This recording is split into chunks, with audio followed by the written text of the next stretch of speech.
Y entonces sí quiero presentarles a Kenneth Smith Ramos. Kenneth Smith Ramos nació en la Ciudad de México. Es licenciado en Relaciones Internacionales y en Economía por la Universidad de Georgetown. Tiene una maestría en Economía Internacional de la Universidad Johns Hopkins, del School of Advanced International Studies.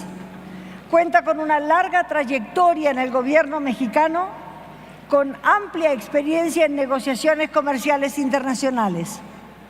Ha sido parte integral del equipo de negociaciones de México desde distintas instituciones gubernamentales e inició su carrera como parte del equipo que negoció el Tratado de Libre Comercio. Como representante en la Embajada de México en Estados Unidos, ha liderado los esfuerzos para promover y defender los intereses comerciales de México en Washington. Es el principal enlace de la Secretaría de Economía con representantes de los sectores público, académico y privado en Estados Unidos. La experiencia negociadora de Smith Ramos se ha consolidado a través de casi 3 décadas en el servicio público. Antes de encabezar la representación en Washington, fue coordinador general de Asuntos Internacionales de la Secretaría de Agricultura, Ganadería, Desarrollo Rural, Pesca y Alimentación, donde fungió como responsable de las negociaciones comerciales agrícolas y de los programas de cooperación internacional en materia agroalimentaria. A la fecha, es jefe de la Oficina Comercial de la Secretaría de Economía en Washington. Fue designado por el secretario de Economía, Ildefonso Guajardo Villarreal, como jefe de la negociación técnica de México para la modernización del Tratado de Libre Comercio de América del Norte. ¿Lo recibimos entonces con un aplauso?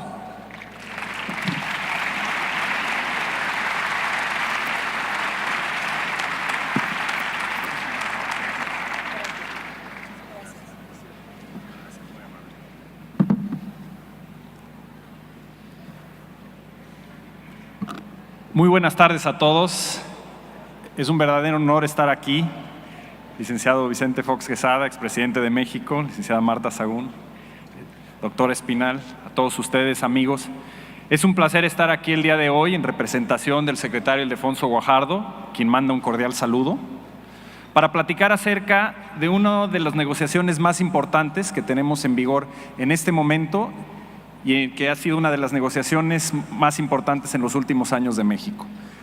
Quisiera platicar un poco acerca del Tratado de Libre Comercio de América del Norte, lo que hemos logrado a través del TLCAN y hacia dónde nos dirigimos en esta negociación. Muy brevemente quisiera hacer un recuento de los resultados del TLCAN.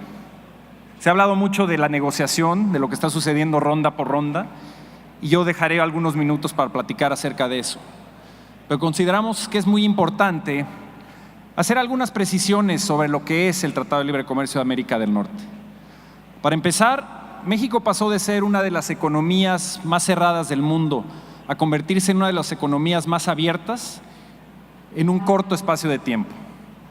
El Tratado de Libre Comercio de América del Norte fue un tratado histórico porque de entrada fue la primera vez que un país en vías de desarrollo entraba en un Tratado de Libre Comercio con la economía más grande del mundo, con Estados Unidos. Asimismo, es uno de los pocos tratados en el mundo en donde se liberalizan todos los sectores, incluido el sector agropecuario. Y esa es la situación que tenemos hoy en día entre Estados Unidos y México. El comercio al interior de la región se multiplicó por 5, casi 6 veces en lo que tiene en vigor el Tratado de Libre Comercio de América del Norte. Tenemos ahora $1 billón de comercio entre los 3 países. Tenemos simplemente entre México y Estados Unidos hemos alcanzado la cifra de más de $500 mil millones de comercio. Otros $35 mil millones con Canadá. Y es un comercio que está creciendo a pasos agigantados cuando lo comparamos con el comercio como está creciendo en otras regiones del mundo.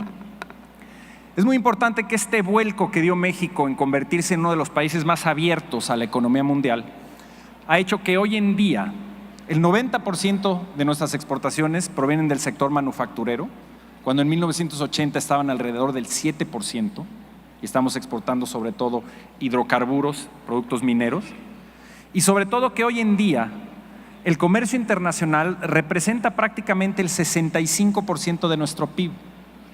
Y eso nos hace ver claramente por qué el comercio internacional y esta negociación con nuestros socios más importantes es un aspecto fundamental para el desarrollo futuro de nuestro país. En otros sentidos también, si vemos la atracción de inversión extranjera directa que llegaba a México antes del Tratado de Libre Comercio de América del Norte, era alrededor de $2,000 millones.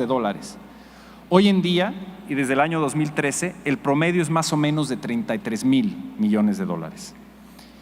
En el sector agropecuario, nos gusta referirnos a este sector como una de las grandes historias de éxito del tratado. Cuando se negoció, había muchísima sensibilidad en torno al sector agropecuario. Había la preocupación de no poder competir con una economía tan desarrollada como la estadounidense. Pero si hacemos el recuento de estos 23 años y dónde nos localizamos hoy en día en términos del comercio agropecuario, ha crecido por 6. Tenemos un comercio de $43,000 millones entre México y Estados Unidos. El 50% de lo que exportamos se concentra en frutas y hortalizas, mientras que Estados Unidos nos exporta los productos donde tienen ventajas comparativas, que es en granos, oleaginosas y ciertos cárnicos. Y hemos encontrado una complementariedad que no se pensaba inclusive cuando se negoció el Tratado de Libre Comercio. Tenemos un superávit por segundo año consecutivo en nuestro comercio agrícola con Estados Unidos, exportando casi $25,000 millones. ¿Y por qué hemos visto este incremento en términos de comercio y de inversión en nuestra región? Básicamente porque gracias al tratado, y esto es uno de los elementos más importantes, se establece certidumbre en las reglas del comercio internacional. Se establece certidumbre no solo en el acceso a mercado, sino todas las demás reglas que operan en el comercio internacional, ya sea en materia de inversión, de compras de gobierno y, por supuesto, solución de disputas, entre muchas otras. Es justamente dando ejemplos como la integración de cadenas productivas en el sector manufacturero. Vemos el crecimiento enorme del sector automotriz, del sector aeroespacial, de lo que comentaba yo en el sector agro. Gran parte de este incremento y este éxito que hemos tenido en nuestras exportaciones, principalmente concentrando prácticamente el 80% de ellas en Estados Unidos, se ha dado por estas reglas de comercio, esta claridad y la certeza que brinda el Tratado de Libre Comercio a nuestras actividades de exportación, y es a través de la innovación y de la inversión que hemos conquistado mercados, no solo en Estados Unidos y en Canadá, sino en el resto del mundo. Pero quisiera referirme ahora, habiendo tenido este panorama de dónde nos encontramos hoy en día en términos de los resultados del Telecan, hacia dónde vamos en esta negociación en la que estamos involucrados. México llega a la mesa de negociación con 4 principios básicos. Por un lado, la importancia de incrementar la competitividad de nuestra región. Si los primeros 20 años del Telecan se concentraron en eliminar los aranceles y las barreras al comercio entre los 3 países, los siguientes 20 años deben ser cómo reducimos los costos de hacer negocios entre los 3 países. ¿Cómo hacemos que sea igual de rentable y fácil comerciar un producto de la Ciudad de México a Chicago como lo es de Los Ángeles a Nueva York? Esto involucra trabajar en la modernización de las fronteras, la cooperación regulatoria, los aspectos de intercambios educativos, estos elementos que le brindan un plus al Tratado de Libre Comercio de América del Norte. Y bajo este principio básico está la idea de no retroceder en lo que hemos logrado al interior del Telecan. Es decir, no regresar a un esquema de aranceles o de cupos o de barreras no arancelarias.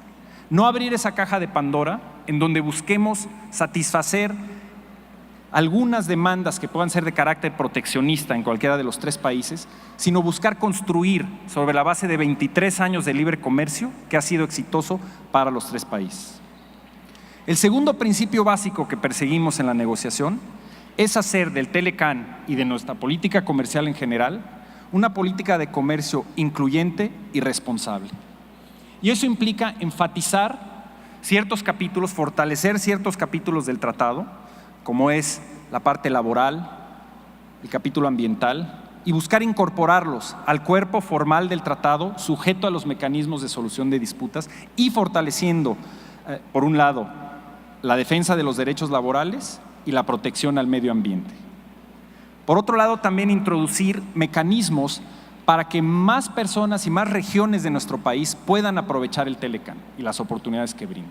Y es por eso que enfatizamos el tema y estamos avanzando en los temas, por ejemplo, de pymes. Introducir un capítulo de pequeña y mediana empresa para capacitar, para acompañar a las pymes y lograr su internacionalización y aprovechar esta apertura comercial que tenemos, no solo en el Telecan, sino con 11 tratados de libre comercio y 46 países, que representan el 70% del PIB mundial. También introducir el tema de género y ofrecer oportunidades para que el 51% de nuestra población pueda aprovechar estas ventajas y entrar de lleno a los mercados nacionales y a los mercados internacionales.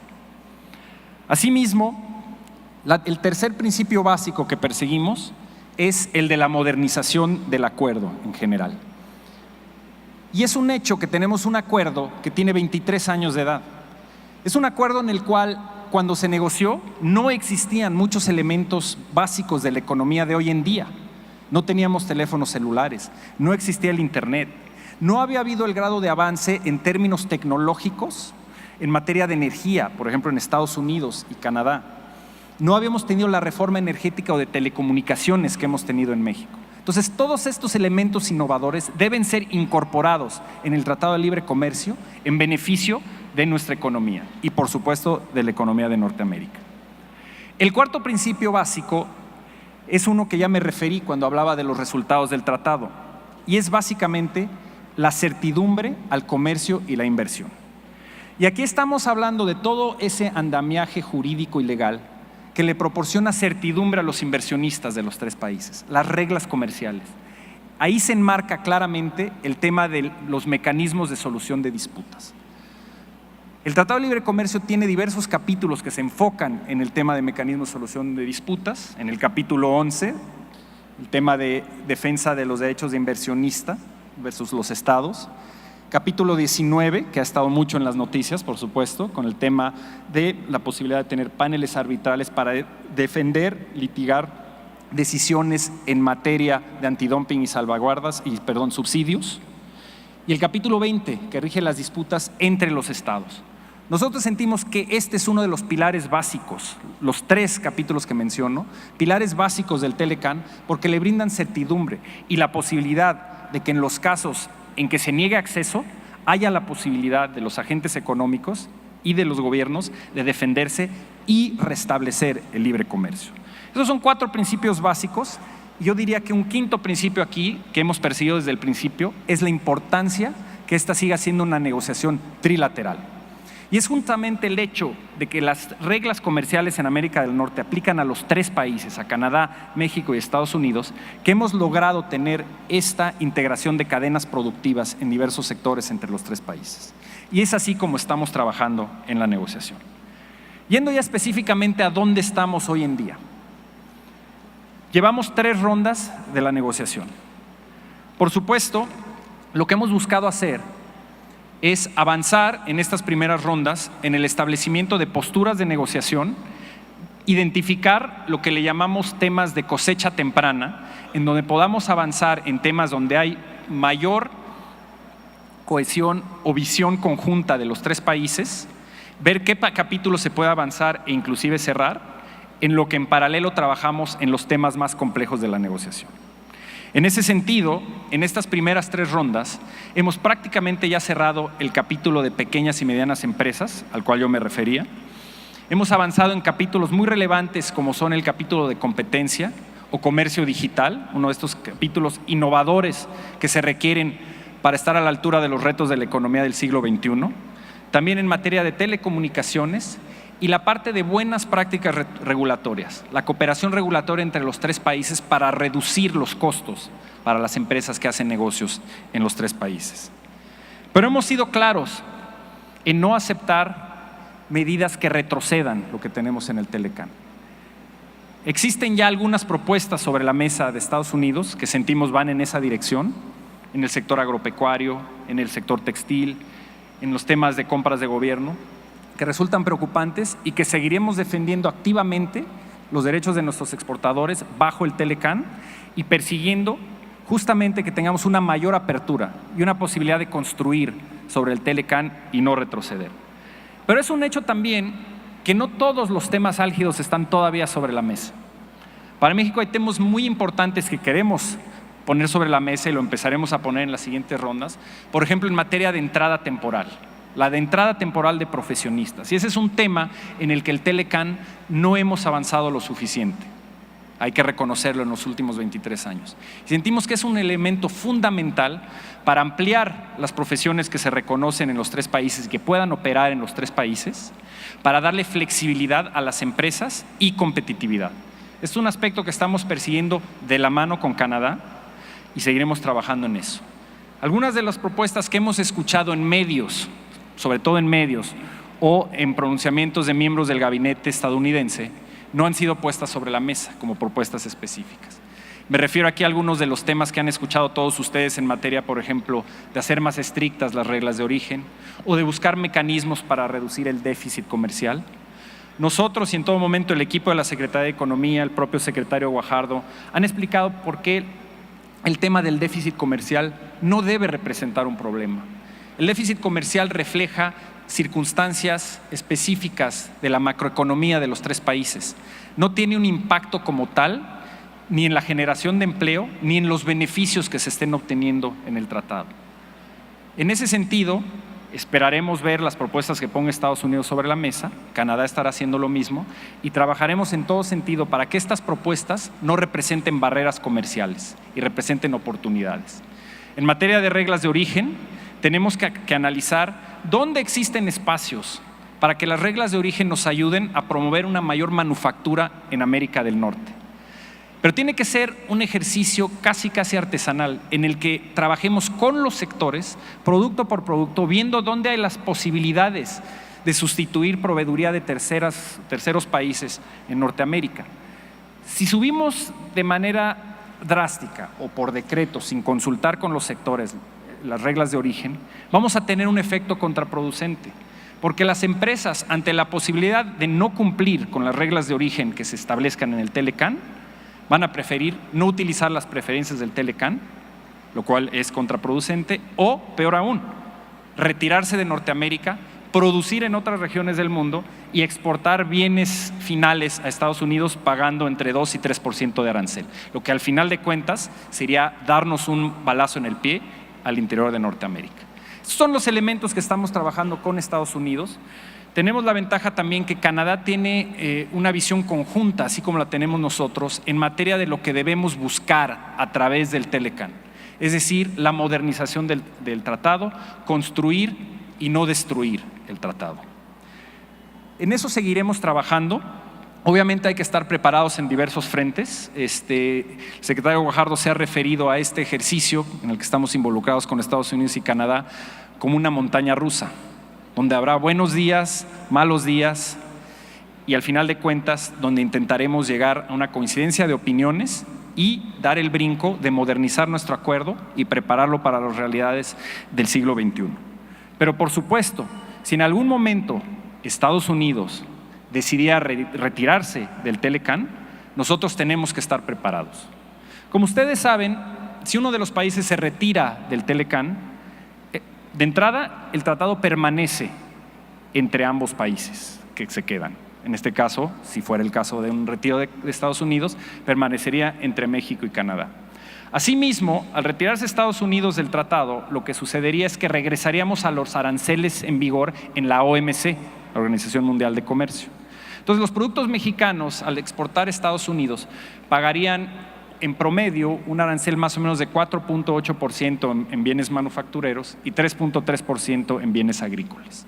De hecho, las exportaciones de Estados Unidos a México, dado que nuestros aranceles consolidados en la OMC son más altos, pagarían aranceles más altos que nosotros cuando ellos intenten entrar a Estados Unidos. Es decir, queremos fortalecer el Telecán, sentimos que hay la posibilidad real de tener un acuerdo, pero en caso de que tuviéramos que recurrir a este plan B, no se acaba el comercio. Eso es un hecho. El comercio no se acabaría en la región.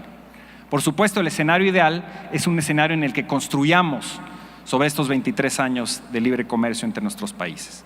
Pero en un track paralelo, México está trabajando no solo en estos esquemas que menciono, de fortalecer el tratado dentro de la región norteamericana, pero con otras regiones del mundo.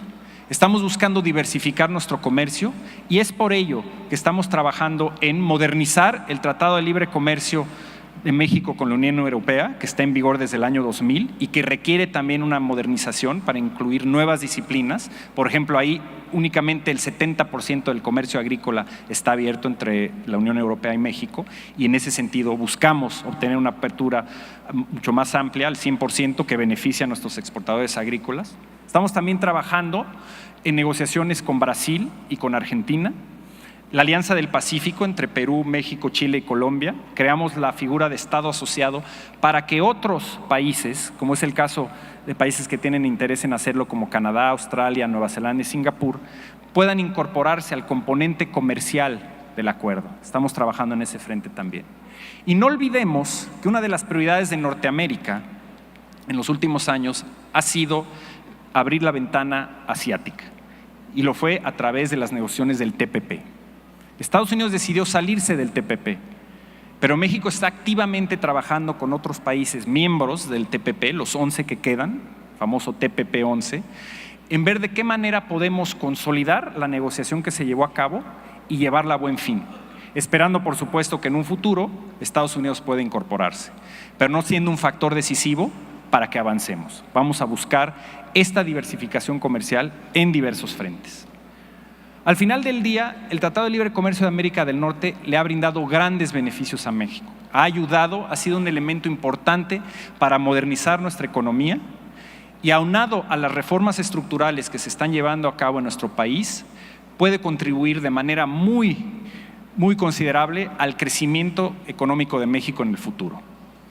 Sin lugar a dudas, la negociación del Tratado de Libre Comercio de América del Norte, el proceso de modernización, es una gran oportunidad, no solo para fortalecer el acuerdo, para tratar de mantener lo que ya tenemos, sino hacerlo crecer más y modificar el paradigma al interior de América del Norte para que México, Canadá y Estados Unidos empiecen a considerarse como un bloque económico único, un bloque integrado que compita con éxito con el resto de las regiones del mundo. Esa es la visión que traemos a esta negociación y esperemos convencer de esa manera a nuestros socios de Estados Unidos y Canadá que ese es el mejor camino a seguir. Les agradezco muchísimo su atención.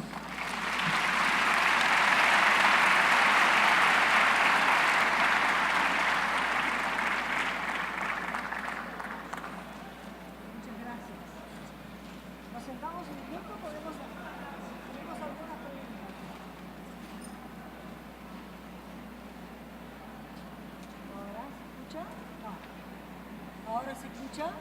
No tengo micrófono. ¿Micrófono? Hola, hola. Hola, hola, hola.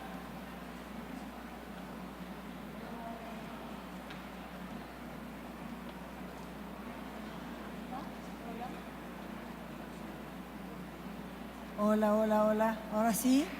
Perfecto. ¿Y este?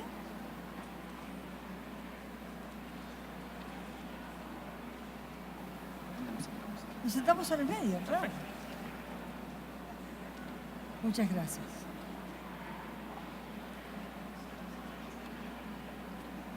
Gracias, Kenneth. Creo que ha sido una conversación interesantísima y aclaradora. Y noté algo además en esta conversación, y es un estado de ánimo en la manera de negociar. Un estado de ánimo que habla de que hay un futuro por delante, y cuando el estado de ánimo muestra que hay un futuro por delante, entonces aparece la ambición. Y me pareció escuchar una conversación ambiciosa, no desde el miedo, como creo que a muchos mexicanos nos pasó al principio, ¿no? Tengo algunas preguntas para hacerle. ¿Por qué Trump habló de un 20% de arancel a los automóviles? Muchas gracias. Este tema se dio al principio de la administración Trump, cuando todavía no había una definición específica de los objetivos que buscaba el presidente, la administración, en términos del Telecán. Más adelante vimos ya posturas más específicas que empezaron a surgir una vez que tuvo los miembros del gabinete ya en vigor y se hizo un planteamiento formal al Congreso de renegociar el acuerdo.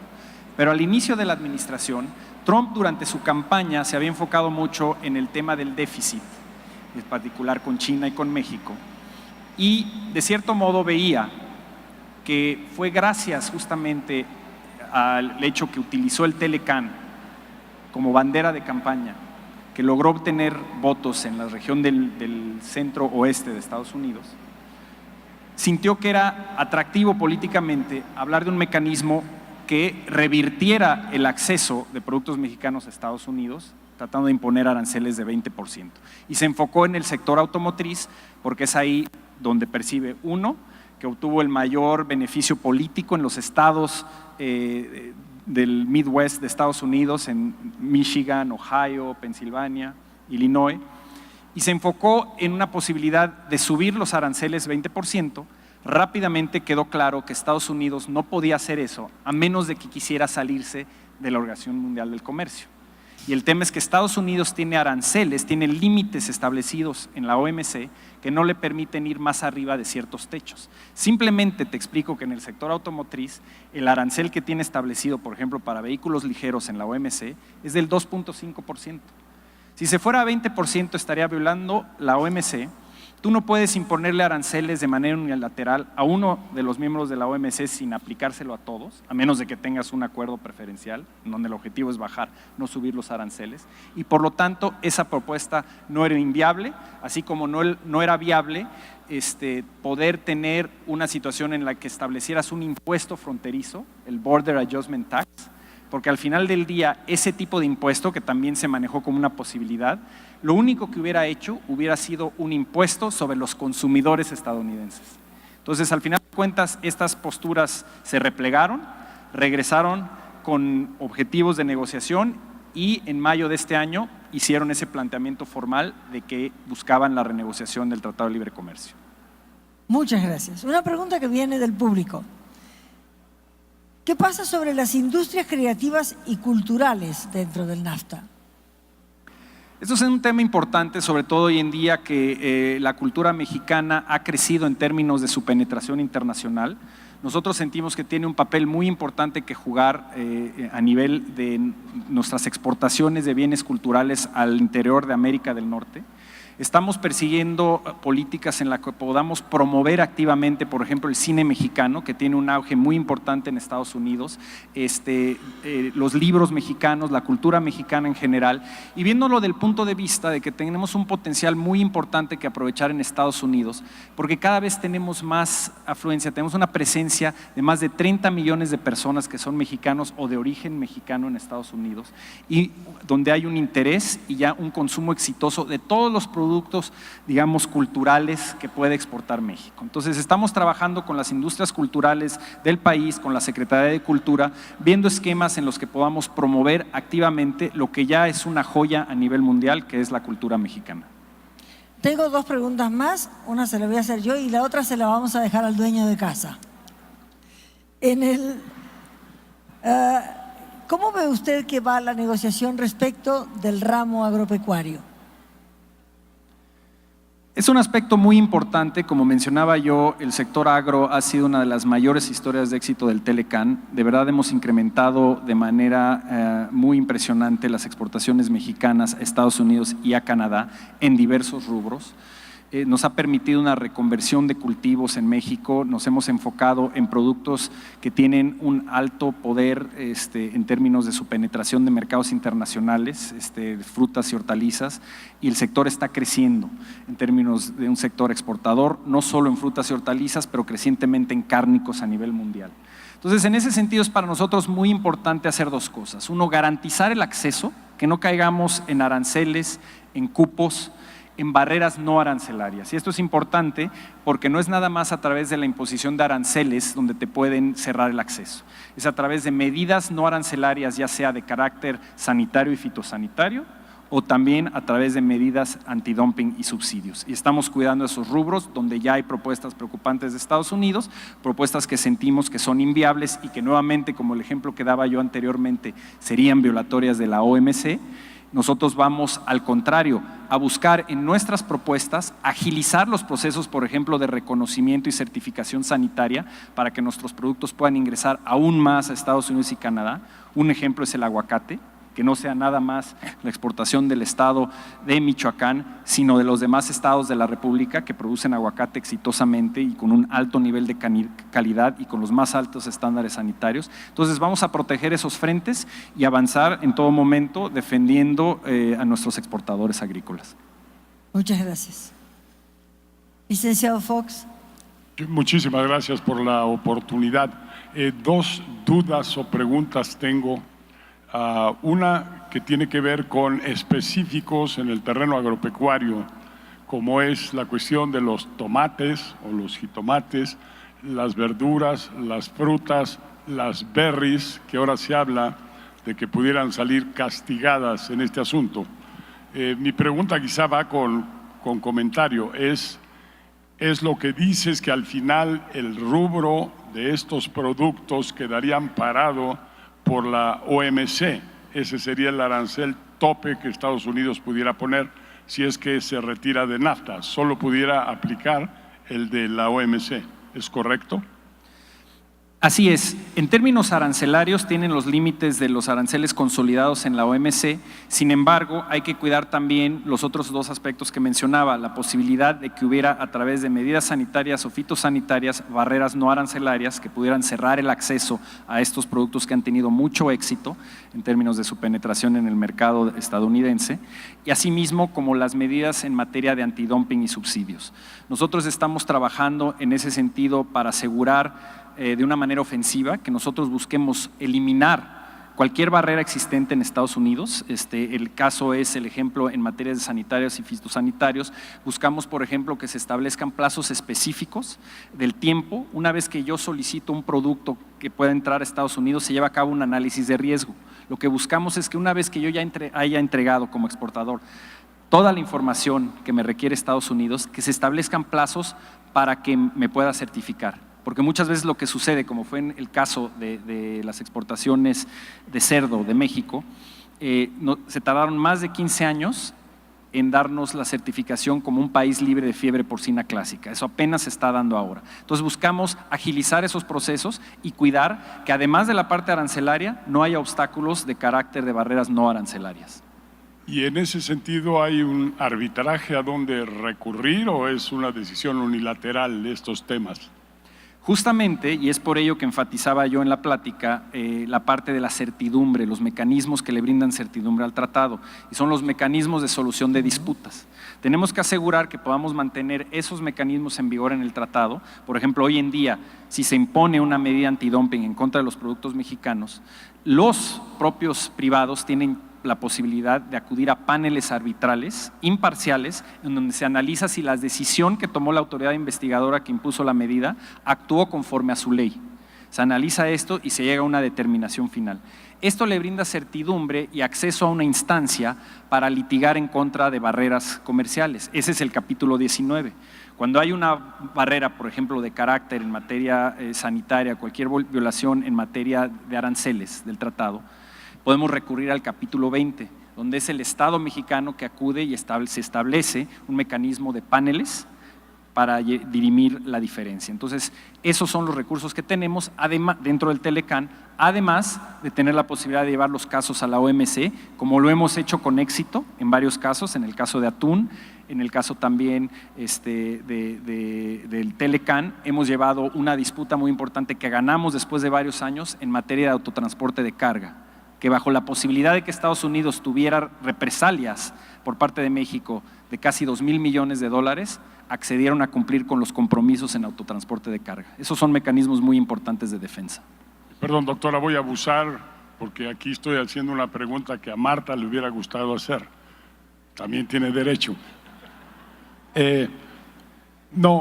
Siendo tan exitoso lo que nos hablabas de que la economía mexicana, 60% del Producto Interno Bruto ahora es vía exportación, siendo exitoso el acuerdo de libre comercio, ¿por qué no es exitoso el movimiento de los salarios que siguen en los mismos niveles de poder adquisitivo que allá atrás en 1994? ¿Qué es lo que falta para que ese beneficio del NAFTA o el acuerdo derrame a la población en general?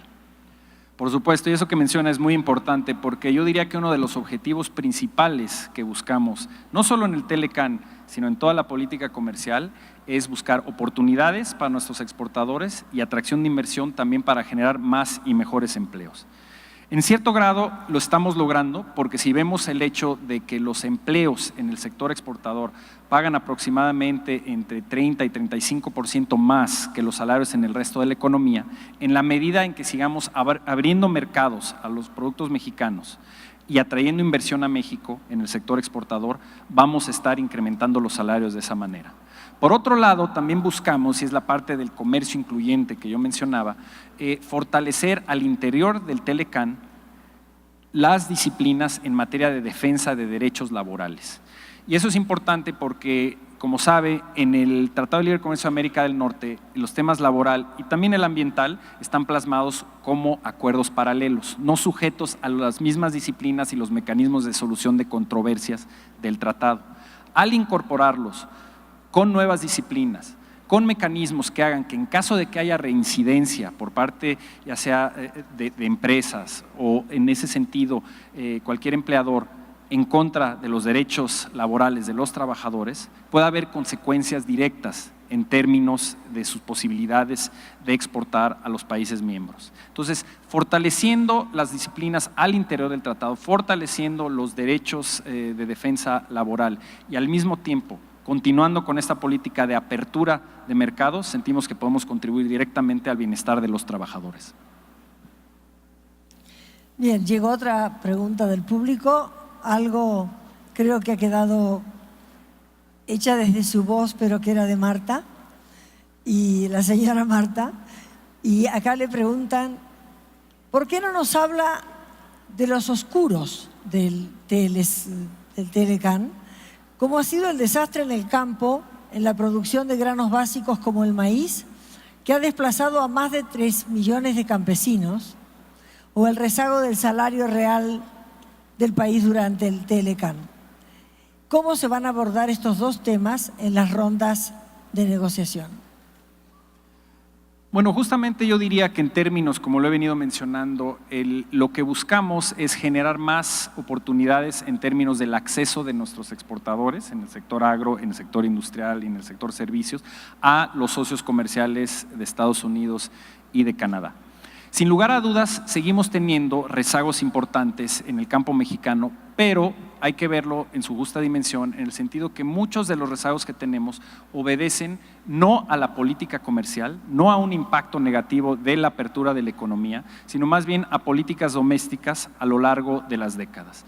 Y esto es un tema que estamos enfrentando en diversos frentes. Es por ello que la política comercial debe ir de la mano de lo que ya se está haciendo, que es el fortalecimiento de la economía nacional a través de las reformas estructurales que se han estado implementando. Nosotros sentimos que como herramienta de crecimiento económico, los tratados de libre comercio establecen certidumbre en las reglas comerciales y la posibilidad de atraer inversión y de generar acceso con nuestros principales socios. Y eso en el sector agro ha incrementado de manera muy importante. Regresando al tema salarial, no solo en el sector industrial, en automotriz, en aeroespacial, en muchas de las industrias que son bandera, digamos, que son líderes como exportadoras de México, estamos viendo salarios más altos, pero también en el campo. Lo estamos viendo en el sector ganadero, lo estamos viendo en sectores específicos como en berries, fresas, ciertas hortalizas que se están exportando a todas partes del mundo. El aguacate se está comercializando en Japón y están obteniendo precios de mercado muy altos por la calidad y el acceso, obviamente, porque ya se vuelven competitivos con respecto a productos de otros países. Eso es lo que brindan los tratados de libre comercio, la posibilidad de ganar en términos de acceso y de salarios más dignos para los trabajadores del campo y los trabajadores en el sector industrial también. Una pregunta más tengo, y tiene que ver con esto de los estados de ánimo de los que hablábamos antes. Da la sensación de que cuando usted habla de las negociaciones, evidentemente ha estado ahí, encuentra diálogo, encuentra alguien que escucha, alguien que contesta. No escucho que haya gente que se esté como defendiendo, pero por otro lado, nosotros escuchamos twitters donde Trump parece como deshacer o descomponer este estado de ánimo del que usted habla durante las negociaciones, este estado de esperanza que escuchamos. ¿Dónde nos paramos como mexicanos?